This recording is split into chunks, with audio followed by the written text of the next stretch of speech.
অপরূপ TV online. দ্বিতীয় পুরস্কার হিসেবে থাকছে একটি স্কুটি সহ সর্বমোট 50টিরও বেশি আকর্ষণীয় পুরস্কার। চতুর্থ তলায় জুতা, ব্যাগ ও কসমেটিক। ঈদকে সামনে রেখে চট্টগ্রামের সব মার্কেটে চলছে অভিনব ধামাকা ডিসকাউন্ট অফার। এই ফাঁদে পা দিয়ে প্রতিদিন প্রতারিত হচ্ছেন ক্রেতা সাধারণ। নগরীর সব মার্কেটে চলছে এই নিয়ে ক্রেতা বিক্রেতার মধ্যে হট্টগোল।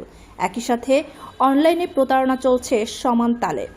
পাঞ্জাবির দোকান, শাড়ির দোকান, জুতার দোকান, beauty parlour, salon, cosmetics shop, ছোটদের জামার দোকান, শার্ট প্যান্টের দোকান, মুদির দোকান, ফলের দোকান, এমনকি ওরস বিরিয়ানিতে চলছে মেগা ডিসকাউন্ট। নতুন করে বাড়তি দামের ট্যাগ লাগিয়ে খুব সহজে ডিসকাউন্ট অফার বলে ক্রেতাদের ঠকাচ্ছেন স্মার্টভাবে। চট্টগ্রাম জেলা প্রশাসক ফরিদা খানম নিজে মাঠে থেকে বাজার তদারকি করছেন, সেই সাথে জরিমানা করছেন। কিন্তু তবু থেমে নেই ডিসকাউন্ট বাণিজ্য। চলছে তো চলছে। 2000 টাকার পণ্য 3000 টাকা ট্যাগ লাগিয়ে ডিসকাউন্ট দিয়ে 2500 টাকা বিক্রি করছে। এটা যেন ঠান্ডা মাথার নতুন কৌশল, ক্রেতাদের পকেট কাটছে। ঈদের বাজারে বদল করার যেমন সুযোগ নেই, তেমনি ফেরত দেওয়ারও কোনো সুযোগ দিচ্ছে না। এটাই দোকানদারদের বড় পড়েছে। দেশি পোশাক বিদেশি বলে বিক্রি করাই টেরি বাজারের মেগা মার্টকে 1 লাখ টাকা জরিমানা করা হয়। এছাড়াও সেলিম পাঞ্জাবিকে 2 লাখ, পরিস্থানকে 1 লাখ টাকা জরিমানা করা হয়েছে। সব মার্কেটে তদারকি করে দেখা যায় 10% থেকে শুরু করে 50% ডিসকাউন্ট অফার চলছে।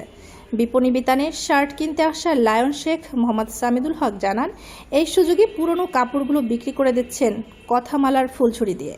সুন্দর মানিয়েছে, আপনি ফর্সা, সব রং আপনাকে মানাবে। আরও কত বাহারি ডায়লগ। সাইজ আর হোক আর না হোক, যা বলবেন তাই আছে বলবে। অ্যাডভোকেট শোয়েব মনসুর সুমন বলেন, সবাইকে সচেতন হতে হবে। আমরা কেন ডিসকাউন্টের ফাঁদে পা দিব? জেলা প্রশাসন ও ভোক্তা অধিকার সংরক্ষণ অধিদপ্তর যৌথভাবে বাজার মনিটরিং করছেন। মামলা হচ্ছে, জরিমানা করছে, তবুও অসৎ ব্যবসায়ীরা এই অপরাধগুলো ছাড়ছে না।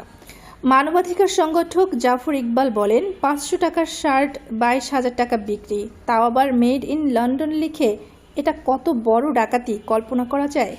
যার যার খুশি মতো পোশাকের দামের ট্যাগ লাগিয়ে ক্রেতাদের ঠকাচ্ছেন।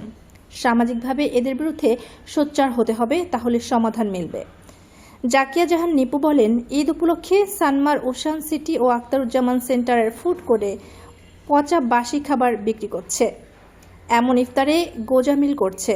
কি করবেন বলেন? এদের শাস্তি হওয়া চাই।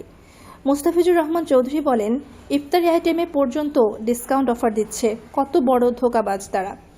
সারাদিন রোজা রেখে ইফতার করবে, সেইখানেও 2 নম্বরে শুরু করেছে।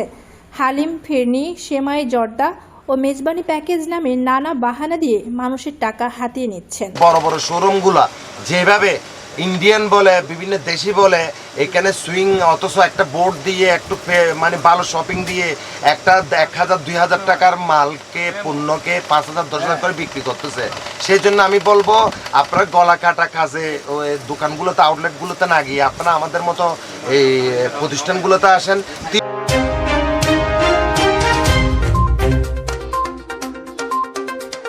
অপরূপ টিভি অনলাইন।